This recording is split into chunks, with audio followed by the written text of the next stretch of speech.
भी कहते थे कि ये सूर्य जो निकलता है इसका कितना गुना, कई एक सूर्य बनाने का क्षमता केवल एक आत्मा में होता है जो आज बेहोश पड़ी है, पता नहीं चलता है इसका। जब जगती है ये आत्मा तो ऐसे ऐसे कितने सूरज बनाने का इसके पास इतना प्रकाश है, परम प्रकाश जरे दी राती आना ही चाहिए। दिया की बात ये गोस्वामी जी ने रामायण में कहा जब उन्होंने साक्षात्कार किया। आज ही के ये तिल जो मना रहे हैं, इसी तिल पर जिस दिन पहुंचे और सदगुरु की कृपा से, कोई नहीं कहा कि मैं पहुंच गया, अपने बल से पहुंच गया, मैं अपने जग गया, मैं अपने उस परम पिता परमेश्वर का साक्षात्कार किया, कोई नहीं लिखा, कोई नहीं, एक भी उदाहरण नहीं। सबने कहा कि गुरु की कृपा से। गोस्वामी जी महाराज ने तो 40 पृष्ठ रामायण में 40 पृष्ठ शुरू से केवल गुरु की महिमा, गुरु, पूरा गुरु का वर्णन है। कहा कि गुरु के बिना नहीं होगा, ये गुरु का मार्ग है।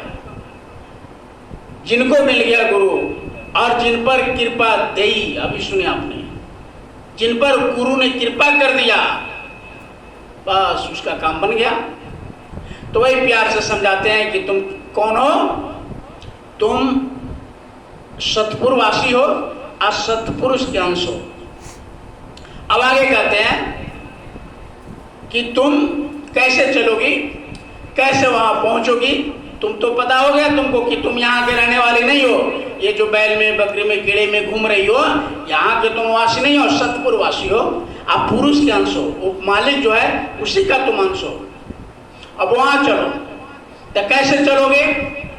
सतगुरु की दाया साधक की संग,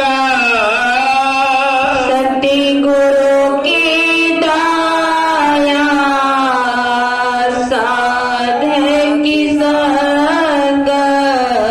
सदगुरु का आज तक कोई इतिहास नहीं मिलता, बिना गुरु का ज्ञान किसी को हुआ ही नहीं, या प्रभु का, परमात्मा का, देवी का, देवता का साक्षात्कार नहीं हुआ। ये भारत गुरुओं का खदान है। हमेशा यहाँ मीराबाई, पलटू साहब, भीखा साहब, दरिया साहब, कबीर साहब, गोस्वामी जी, शिवदास जी महाराज, गुरु महाराज बराबर आते रहे और जीवों को पार करते रहे। भारत एक कर्म भूमि है। यहाँ जो जीवात्मा जन्म लिए वो भाग्यशाली है, लेकिन यहाँ भी भोग भूमि बनाते चले जा रहे हैं।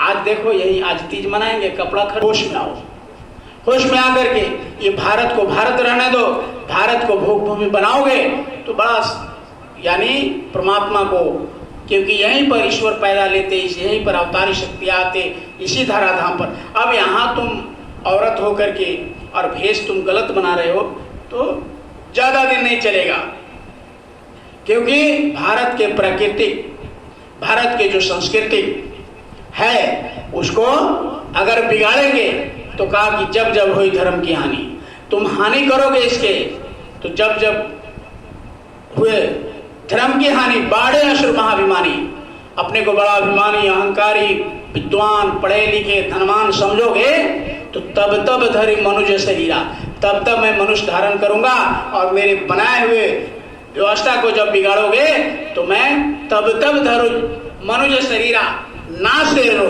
हरे शपीरा, सांप को समाप्त करके फिर से मैं सृजन कर लूंगा। क्या फर्क पड़ता है? कितने बार सृष्टि खत्म हुआ, कितने बार परमात्मा ने बनाया।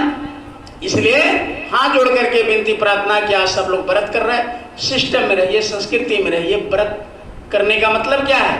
जो परमात्मा का, देवी का, देवता का जो सिद्धांत है, अनुशासन है, नियम है, उसके अंदर रहिए।